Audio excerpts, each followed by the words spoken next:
What's going on, guys? Welcome to the Scent Bubble. So today I wanted to talk about kind of moving away from hot takes just a little bit to kind of make time for other content that I think's relevant to talk about. So I was in Sephora and Ulta Beauty and TJ Maxx today, and one of the things I noticed in Ulta Beauty that really made me think for a while is that there are so many different versions of a fragrance. In Sephora and Ulta Beauty specifically, I think about houses like Givenchy, which has Gentleman Society, Gentleman Reserve Privé, Gentleman Extreme, Gentleman Boisé.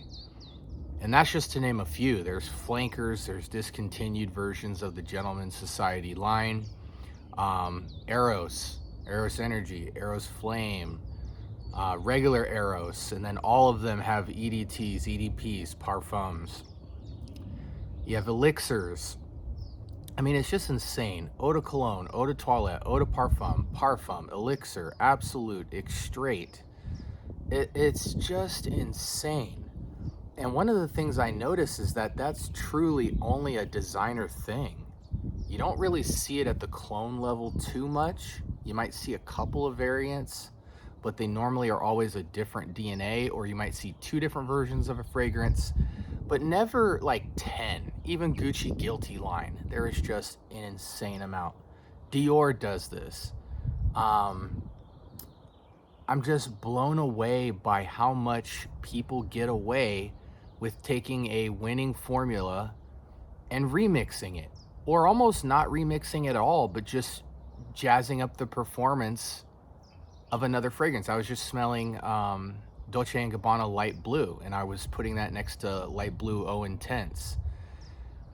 The exact same fragrance, just more performance, more vibrancy in the opening. Why did they not do that in the first fragrance? And most people still love and purchase Dolce & Gabbana Light Blue. It makes no sense in the world to me. Eau Intense is the better fragrance. Everybody should only be buying Eau Intense. There's no difference in DNA. Gentleman Society, I can count about 2 fragrances that are worth buying. Call it a day.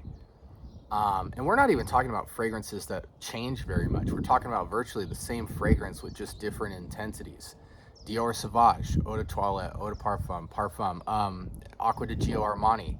You have Eau De Toilette, Eau De Parfum, Parfum, Elixir, Absolute, Profumo, Profondo.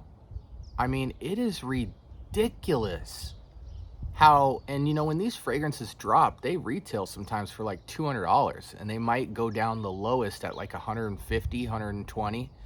And only if you're privy to the scene like us, you can go on discounters and get it lower. But that doesn't mean that the retail level is not still trying to push those fragrances to the masses to pay insane amounts of price for a slight variation in juice. It's just ridiculous. One thing I love about the niche market is you don't really get that as much. You're not going to see, Eau De Cologne, Eau De Toilette, Eau De Parfum, Parfum, Elixir, Extrait, Absolute, Intense. You might see that at a very small level, or with some of the more entry-level niche stuff that still plays down, like for instance Dior and Chanel and stuff like that. But you're not going to see, Frederic Mall's Portrait of a Lady, Eau De Toilette, Eau De Parfum, Parfum, Extrait. Maybe sometimes like with Aventus, when you have like an award-winning DNA, you'll get a little bit of that, but they're not going to milk a line for 6 to 10 different variations of a fragrance unless it's a mass appealing commercial retail level fragrance. That's a different story. So you're getting people's best foot forward on the initial release, and maybe some slight minor adjustments or a variation to a DNA, but nothing crazy. They're going to move on to a completely different fragrance and have another crack at it. And even at the clone level, they're not interested in. Now, there's a difference between a bunch of different clone houses trying to go at a fragrance and make their version of it versus one house making 10 different variations of the same fragrance. That's completely different. But I just noticed that was interesting. I'm standing in front of Eros and Givenchy and Aqua di Gio and Dior and all these houses, and I'm just in Gucci, and I'm seeing 10 different bottles in front of me and going, what the heck is this all for? So just something to think about. I'm gonna try to do videos in the future consolidating all of the houses. Like I just did one for today where I basically said, if you like Givenchy, you really only ever need to consider Gentleman Reserve Privé and Gentleman Society, for one for a classic dominant fragrance, one for a date night killer dominant fragrance, and call it a day. The rest of the fragrances, guys, are good, obviously, because they mimic a DNA that's already good, but they don't bring anything new to the conversation other than sometimes features that they left out. But if that's the case, then that fragrance becomes now better than everything behind it. So yeah, I feel like I get the sense a lot in designer stores that I'm being played with. It's like, guys, stop playing around. This has now become a cash grab that is so blatantly highway robbery that I'm the idiot for going into the store and copying these fragrances. And mind you, most of the fragrance world doesn't know about the discounter sites. It's just FragCom that knows. So most people are still going out and paying the retail prices. Dior Eau De Parfums 2025. They came out the gate, what, $200-300 for that fragrance, and it's still a great fragrance, but it's worse than the original. And even if it was just as good as the original, why am I paying $200-300 for a DNA that's been around forever? I just don't get it. And there's clones that are even better than Dior Eau 2025. Somehow they're getting away with this because of a lack of knowledge. I tell this story a lot. I was in a perfume store the other day, and I saw somebody listing Club de Nuit Intense Man, which is a clone of Creed Aventus, being sold for $100, because that is still a deal in today's marketplace for people who have always wanted to have Creed Aventus, and then they're staring at a $300 bottle, and now the only option they have is this $100 bottle. They have no idea it's a clone. They have no idea it's $20 on Amazon, and they're still pulling the trigger. And the house or the company selling the fragrance is still making money, because at the end of the day, there's not a juice under the sun that costs more than $10 to make, if that. And so there's just so much margin. But as people start to learn what the heck's going on, wow, the sun got covered up by the clouds there. I don't know how the lighting on this video will change. This looks good. But we're in a race for knowledge right now. As you become more informed, you realize how much of a cash grab this game is, and you start to appreciate what particular houses are doing over others. I love a niche house like Day 3, where they make fragrances that they're valid in charging $200 to $400 for, but they don't.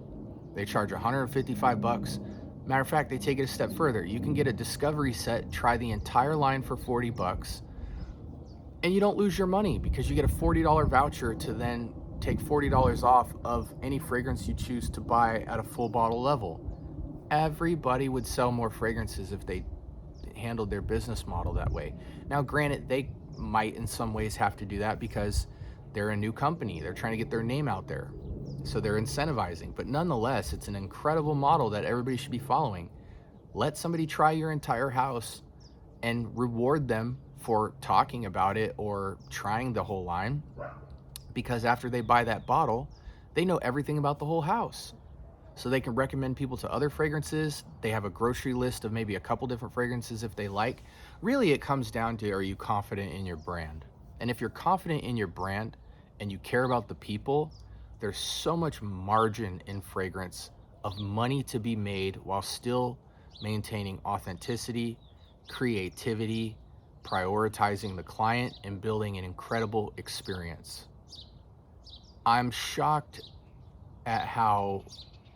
shocked how much of a boom is happening in FragCom. So many people are coming into the space now because they're finding all the nooks and crannies and cracks to be able to get in affordably.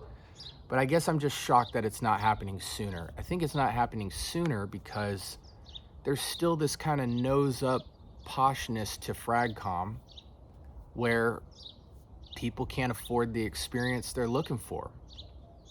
So they stay on the tester strips in the retail stores. They barely know about clones because they don't even know this world exists. They don't know about niche. They don't know about independent niche. They're intimidated to go into a Neiman Marcus because it's very sales heavy. It's like going on a car floor, a showroom floor of a car dealer. It's just a lot going on wrong with the game, but I think the redundancy in this whole Eau De Cologne, body spray, oil concentrate, Eau De Parfum, Elixir, Extraits, Absolus, Extreme, all this verbiage is just completely useless when you really look at it. And the fact that we as consumers have to sift through all the bullcrap to get to the better fragrance decisions that's why you guys need people like me that'll go out and do the work for you. But once the information is out there, it is a wrap for a lot of fragrance houses. And I think we're going to start to see the sales plummet for a lot of companies once the better fragrance houses come out and they have a sales model that opens the floodgates for the young people to come in and start talking about these great experiences that are out there to be had, not just in niche, but in inspiration, clone, and designer categories. With that being said, this is the Scent Bubble. Let me know your feedback in the comments below. Like, comment, and subscribe. More importantly, turn on that notification bell. And until next time, be blessed.